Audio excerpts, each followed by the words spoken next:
Assalamu alaikum, dear students. I'm Abid sir. Dear students, today we will start another topic of your chemistry, that's changes in states of matter.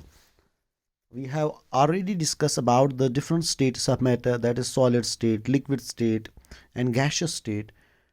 Today we will start how we can convert one state into another. Dear students, you know, if we have to change one state into another state, if we have to change one state into another, we have to alter the temperature, we have to change the temperature. For example, if we are talking about a solid, if we are talking about a solid, if we are talking about a solid, for example, this is a solid, we can say this is ice, this is ice. If we are giving temperature to ice, if we are giving temperature to ice,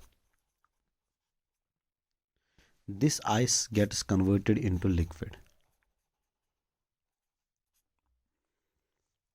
This ice gets converted into ice. It is solid.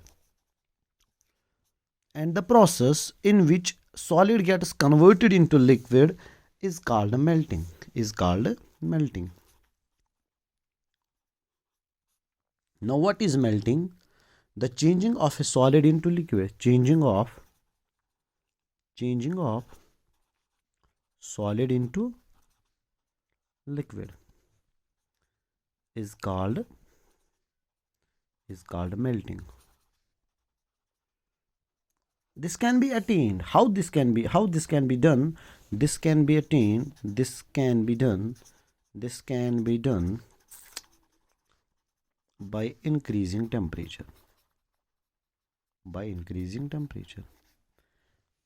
बेटा हमने कहा कि change in states of matter, how we can change the state of matter.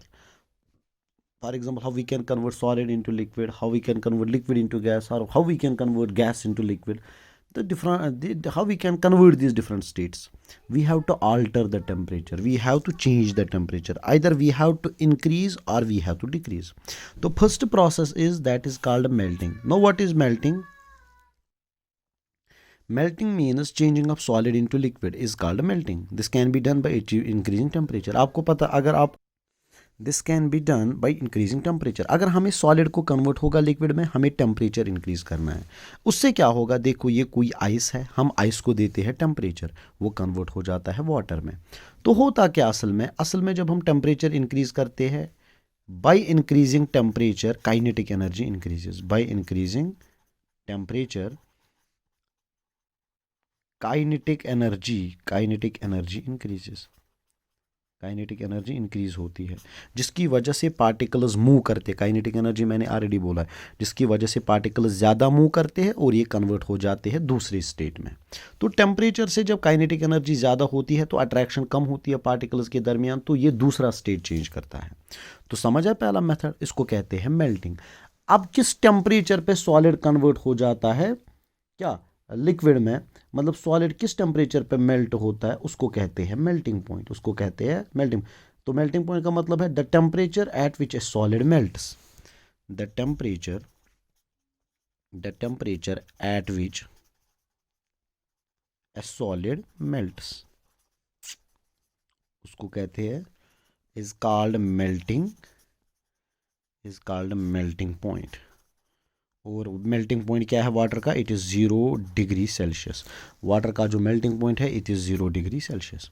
तो गोबर म्यून एक temperature आता है, ये मेल्टिंग पॉइंट डिफरेंट लिक्विड्स का, डिफरेंट सॉलिड्स का डिफरेंट होता है, समझे. तो मेल्टिंग पॉइंट वो टेम्परेचर है जहाँ पे एक सॉलिड मेल्ट होता है, जिस तरह वाटर का मेल्टिंग पॉइंट 0 डिग्री होता है. समझ आया. तो दूसरा जो है इसको हम कहते हैं जिगर म्यून वेपोराइजेशन. जिस दूसरा प्रोसेस जो है जिसको हम कहते हैं वेपोराइजेशन. तो वेपोराइजेशन ये वो प्रोसेस है, चेंज करते हैं हम यहाँ पे लिक्विड को वेपर्स में. The process of changing liquid into vapour. जहाँ पे हम लिक्विड को किस में कन्वर्ट करते हैं? वेपर में. कैसे? On heating. Is called vaporisation, उसको कहते हैं वेपोराइजेशन। गोबरम्योन, ये वो प्रोसेस है जहाँ पे लिक्विड को हम कन्वर्ट करते हैं वेपर में, कैसे? बाय हीटिंग, हीट करके। फॉर एग्जांपल अगर हम वाटर को देंगे हीट, क्या देंगे? वाटर को हीट, तो ये कन्वर्ट हो जाता है वेपर में। इस प्रोसेस को कहते हैं वेपोराइजेशन। क्या हो जाती है? तो इसमें भी क्या करते हैं, वाटर को जब हम हीट देते हैं, टेम्परेचर इंक्रीज करते हैं, काइनेटिक एनर्जी इंक्रीज होती है। जब काइनेटिक एनर्जी इंक्रीज होती है वो कन्वर्ट हो जाता है वेपर्स में। किस में कन्वर्ट हो जाता है? वेपर्स में। तो इस प्रोसेस को कहते हैं वेपोराइजेशन, इस प्रोसेस को कहते हैं वेपोराइजेशन। और म्योन जिगर, the temperature at which liquid boils and changes into gaseous state, इसको कहते हैं हम बॉइलिंग पॉइंट। तो आप ये लिख सकते हैं, ये वो अब वो temperature, the temperature at which a liquid at which a liquid at which a liquid boils at which a liquid boils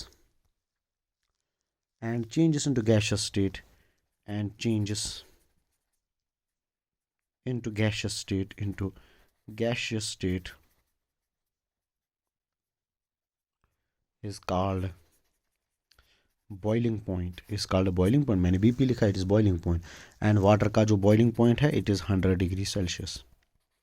बात सुनो, तो वेपोराइजेशन में क्या करते हैं, ये वो प्रोसेस है जहाँ पे हम चेंज करते हैं लिक्विड इनटू वेपर।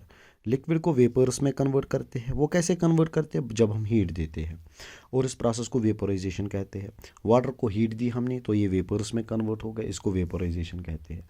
अब वेपोराइजेशन में भी हम इंक्रीज टेम्परेचर करते हैं, उसकी वजह से काइनेटिक एनर्जी पार्टिकल्स की ज़्यादा होगी। जब काइनेटिक एनर्जी ज़्यादा होगी तो मूवमेंट ज़्यादा होगी, तो लिक्विड कन्वर्ट हो जाता है वेपर्स में। इस प्रोसेस को कहते हैं वेपोराइजेशन। तो वो टेम्परेचर जहाँ पे हम लिक्विड को बॉईल करते हैं और कन्वर्ट करते हैं गैसियस स्टेट में, वेपर्स में, उसको कहते हैं बॉइलिंग पॉइंट। अब डिफरेंट लिक्विड्स का डिफरेंट बॉइलिंग पॉइंट है, किसी का लो है, किसी का हाई है। जिसका हाई होगा इनके पार्टिकल्स के दरमियान अट्रैक्शन ज़्यादा होगी। जिनके पास बॉइलिंग पॉइंट कम होगा म्योन जिगर, उनको क्या होगा? तिम म्योन जिगर आसान, उनमें अट्रैक्शन कम होती है। और जिनमें बॉइलिंग पॉइंट कम होता है उनको कहते हैं वोलेटाइल लिक्विड्स। क्या कहते हैं? volatile liquids. What are volatile liquids? Volatile liquids are those liquids which have low boiling point, like alcohol, like ethyl alcohol। मतलब जो शराब अल्कोहल होता है उसका भी बॉइलिंग पॉइंट बहुत लो होता है, तो उसका मतलब हम इसको कह सकते हैं वोलेटाइल लिक्विड भी। तो this was all about today's lecture, change in states of matter. Change in states का मतलब का मैटर की जो स्टेट है, एक स्टेट को दूसरे स्टेट में चेंज करना। तो आज हमने मेल्टिंग की बात की और हमने वेपोराइजेशन की बात की।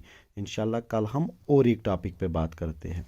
ये आपको समझ आया बेटा, ये वाला पॉइंट? जब टेम्परेचर ज़्यादा करते हैं तो काइनेटिक एनर्जी की, बिकॉज आपको पता है यहाँ पे अब पॉइंट एक याद रखिएगा, काइनेटिक एनर्जी जो है ये डायरेक्टली प्रोपोर्शनल है टेम्परेचर को। मतलब जितना आप टेम्परेचर इंक्रीज़ करोगे उतनी काइनेटिक एनर्जी इंक्रीज़ होगी, और अब जितनी काइनेटिक एनर्जी इंक्रीज़ होगी टेम्परेचर उतना इंक्रीज़ होगा। समझा? तो this was all about today's lecture. इंशाल्लाह कल हम इसके आगे बात करते हैं। अल्लाह हाफिज़, अल्लाह हाफिज़ एंड टेक केयर।